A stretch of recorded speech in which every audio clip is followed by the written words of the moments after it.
কোন একটা কিতাবে যেন পড়েছিলাম, এক হিন্দু বেটা প্রায় 18 বছর পর্যন্ত তার এক দেবতার নাম দিয়ে সকাল বেলা জপত, সামাদ ইয়া সামাদ ইয়া সামাদ। 18 বছর পরে তার মুখটা একদিন গোল হয়ে যেন বেরিয়ে গেছে ইয়া সমাদ। আল্লাহ রাব্বুল আলামিন ডাক দিয়ে বলে, বান্দা আমাকে ডাকো কেন? ফেরেশতারা বলে, রব্বুল আলামিন নাফরমান তোমারে ডাকে না, ওর দেবতাকে ডাকছে। আল্লাহ পাক বলেন, ফেরেশতারা 18 বছর ওর মুখের দিকে আমি তাকিয়ে আছি, কখন আমার বান্দার মুখটা গোল হয়ে শুদ্ধ করে আমার নামটা বের হয়।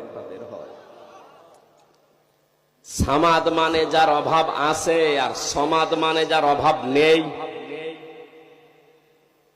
সুতরাং কোরআনে কারিমের যদি হক আদায় করে শর্ত মেনে পড়তে হয়। 1 নম্বরে আমাদেরকে বিশ্বাসী যদি বলে দাবি করা লাগে যে আমি কোরআন বিশ্বাস করি, অবশ্যই অবশ্যই শুদ্ধ করে পড়া লাগবে।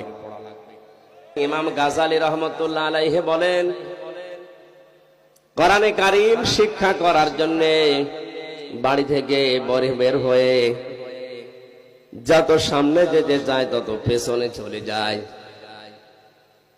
যেই কয়েকদিন ক্লাসে গেলাম প্রতিদিন এভাবে দেরি হয়ে যায়। শিক্ষক ওস্তাদ মাওলানা যিনি আছেন আমাকে বারবার গরম দিতে থাকে, দেরি হয়ে যায় কেন, দেরি হয়ে যায় কেন? ওনাকে খুলে বললাম, উস্তাদ বাড়ি থেকে যখন কোরআন আমি বুকের ভেতরে নিয়ে বের হই, দেখি আমার সামনে সুন্দর সুন্দর কিছু পাখি পর বিছিয়ে দিচ্ছে। পাখিগুলো এত সুন্দর জীবনে এর আগে কোনোদিন দেখি নাই।